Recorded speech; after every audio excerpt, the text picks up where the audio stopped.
আসসালামু আলাইকুম। জিম্বাবুয়ে এই বিশ্বকাপে ৩টা ম্যাচ জিতেছে এবং তারা যেই গ্রুপে অবস্থান করছে সেই গ্রুপে তারা কিন্তু টেবল টপার। শ্রীলঙ্কাকে হারালো, অস্ট্রেলিয়াকে হারিয়েছে। সব কিছু মিলিয়ে জিম্বাবুয়ের সময়টা কিন্তু বেশ ভালো যাচ্ছে। এই বিশ্বকাপের আগে জিম্বাবুয়ে সর্বশেষ ৭টা টি-টোয়েন্টি ম্যাচের মধ্যে মাত্র একটা ম্যাচ জিতেছিল। সেই জিম্বাবুয়ে এই টি-টোয়েন্টি বিশ্বকাপে দুর্দান্ত একটা প্রত্যাবর্তন করেছে। সত্যি কথা বলতে কন্ডিশনটা জিম্বাবুয়ের যে লাইন আপটা বা তাদের যে স্ট্রেংথের জায়গা সেটাকে অনেক বেশি মাত্রায় স্যুট করেছে। এখন আমার একটা অনেক বড় চিন্তার জায়গা যে এই কন্ডিশনটা থেকে জিম্বাবুয়ে যখন ভারতীয় কন্ডিশনে খেলবে তখন তারা কিভাবে আসলে ম্যাচ আপ করবে সেটা একটা দেখার বিষয় থাকবে।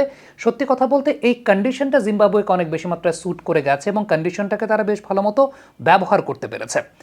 একদম শুরু থেকে যদি আমি এই ইনিংসটা একটু পর্যালোচনা করি তাহলে শ্রীলঙ্কার ব্যাটিংয়ে কিন্তু ৩টা ফেজ ছিল। প্রথম ৫ ওভারে তারা ৫২র মতো রান করেছে।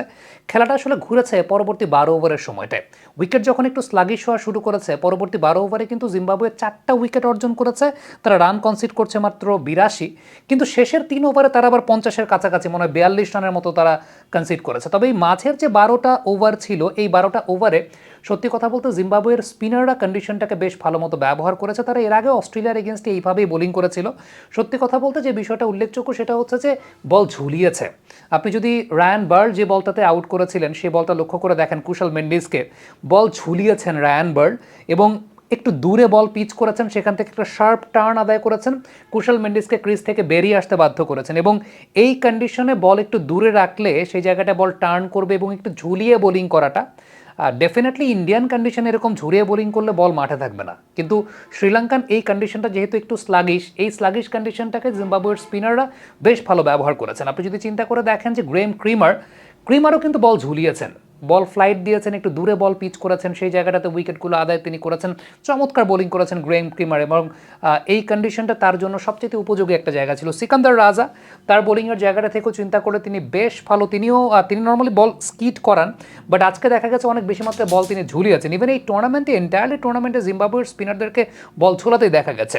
শ্রীলঙ্কা একটা ডিসেন্ট এনাফ টোটাল করেছে, তবে এই ডিসেন্ট এনাফ টোটালটাকে চেস করার সময় জিম্বাবুয়েও কিন্তু আলটিমেটলি বেশ বেগ পেতে হয়েছে। বিশেষ করে শ্রীলঙ্কান বোলাররা স্লোনেস অফ দ্য উইকেটটাকে বেশ ভালো মতো ব্যবহার করছিলেন। আমরা জানি যে এই মাঠগুলোতে স্কোয়ার অফ দ্য উইকেট আসলে অনেক বড়, স্কোয়ার অফ দ্য উইকেট অনেক বড়, স্ট্রেইট খেলতে হয়, বাট খেলাটা মূলত ঘুরেছে থিকসানার একটা ওভার, যেটা ইনিংসের পঞ্চম ওভার ছিল। মারুমানি ব্যাক টু ব্যাক দুটো রিভার্স সুইপ করেছিলেন। It was a good presence of mind আমার কাছে মনে হয় মারুমানির কাছ থেকে, যে থিকসানা যেহেতু বলে একটু গতি দিচ্ছিলেন তিনি রিভার্স সুইপটাকে বেশ ভালো মতো ব্যবহার করেছেন এবং জিম্বাবুয়ান ব্যাটারদের সবচেয়ে উল্লেখযোগ্য জায়গা আমি বলবো যে তারা square of the wicket spinner এগেনস্টে বেশ কিছু শট খেলেছেন, যেটা এই টাইপের স্লাগিশ উইকেট বা এই টাইপের টার্নিং কন্ডিশনে কিন্তু অনেক বেশি মাত্রায় উপযোগী হয়েছে।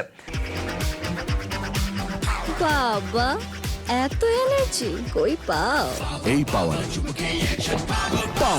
চুমুকে অ্যাকশন। বার্নার্ডকে যে বিষয়টা দেখা গেছে সেটা হচ্ছে যে তিনি একটা পর্যায়ে কিন্তু দেখছিলাম যে একটু স্ট্রাগলই করছিলেন। মনে হয় একটা সময় এরকম ছিল যে ৩৭ রানে ব্যাটিং করছেন, ৩২ বল থেকে তিনি ইনিংসটাকে ডিপ খেলার চেষ্টা করেছেন, সেই জায়গাটা আমরা দেখতে পেয়েছি। বাট সিকান্দার রাজা যে সময় ব্যাটিং করতে নেমেছেন তখনও সিকান্দার রাজাকে প্রথম ১০ রান মনে হয় ৭ বল থেকে নিয়েছিলেন, একটু স্ট্রাগল করতে দেখা গিয়েছিল। বাট সিকান্দার রাজার সবচেয়ে উল্লেখযোগ্য ব্যাপারটা হচ্ছে অল ওভার দ্য ওয়ার্ল্ড তিনি ক্রিকেট খেলে বেড়ান, টি-টোয়েন্টি ক্রিকেটের ফেরিওয়ালা বলা চলে। সিকান্দার রাজা যে জায়গাটায় ব্যাটিং করতে দাঁড়িয়েছিলেন খেয়াল করে দেখেন how much deep into the crease he was standing, কতটা ডিপ ইন্টু দ্য ক্রিজ তিনি ব্যাটিং করছিলেন। এটাকে বলা হয় অ্যান্টিসিপেশন।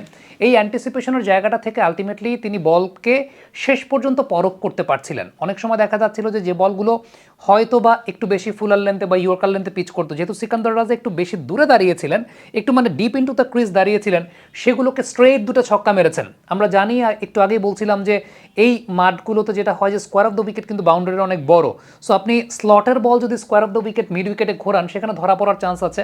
সিকান্দার রাজা স্ট্রেইট খেলেছেন আরও বলটাকে রিচে পেয়েছেন এই কারণ ক্রিজের ডিপে তিনি ব্যাটিং করছিলেন। আরেকটা উল্লেখযোগ্য বিষয় বলতে হবে যে পেস বোলার যখন এসেছিলেন শেষের দিকে চেঞ্জ অফ পেসটাকে ইউজ করছিলেন। রাজা যেহেতু ক্রিজের অনেক ভেতরে ঢুকে ব্যাটিং করছিলেন, লাস্ট মোমেন্ট পর্যন্ত একটা পুল শট তিনি করেছিলেন মিড উইকেট বা স্কোয়ার লেগের দিকে, লাস্ট মোমেন্ট পর্যন্ত তিনি বলটাকে দেখতে পারছিলেন। So it was really great anticipation by Sikandar Raza এবং তার পুরো এক্সপিরিয়েন্সটাকে he brought out the entire experience into the match এবং শ্রীলঙ্কা তাদের হোম কন্ডিশনে বেটার ক্রিকেট খেলেছে জিম্বাবুয়ে এবং সেই বেটার ক্রিকেট খেলার পেছনে সিকান্দার রাজার অবদানটা আসলে অনস্বীকার্য, কারণ শেষ মুহূর্তে যেভাবে তিনি ব্যাটিং করে গেছেন আমার কাছে মনে হয় যে it was really a fascinating match to watch. আপনি বার্নার্টের ব্যাটিং যদি চিন্তা করে দেখেন, তিনি হি এনশিওরড যে একটা প্রান্তে তিনি দাঁড়িয়ে থাকবেন, একটা প্রান্তে তিনি স্ট্রাইক রোটেশনটা খুব ভালো মতো করবেন, একটা প্রান্তে তিনি প্রেশারটাকে রিলিজ করার চেষ্টা করবেন, এবং সব কিছু মিলিয়ে জিম্বাবুয়ের এই লাইন আপটা কিন্তু এই কন্ডিশনটাকে বেশ ভালো মতো এক্সিকিউট করতে পেরেছে, ইউটিলাইজ করতে পেরেছে খুব ভালো মতো। এটা একটা তাদের ক্রেডিটের জায়গা। তাদের কোচিং প্যানেলটা কিন্তু খুব ইন্টারেস্টিং, সেই কোচিং প্যানেলটা নিয়ে আমি আরেকটা ভিডিও করব, সেই ভিডিওতে ইনশাল্লাহ আপনাদের সঙ্গে কথা হবে। তবে জিম্বাবুয়ের এই লাইন আপটার এক্সিকিউশনটা, এই কন্ডিশনটার ইউটিলাইজেশনটা আপনারা কেমন উপভোগ করেছেন কমেন্ট বক্সে লিখে পাঠাবেন। Thank you so much.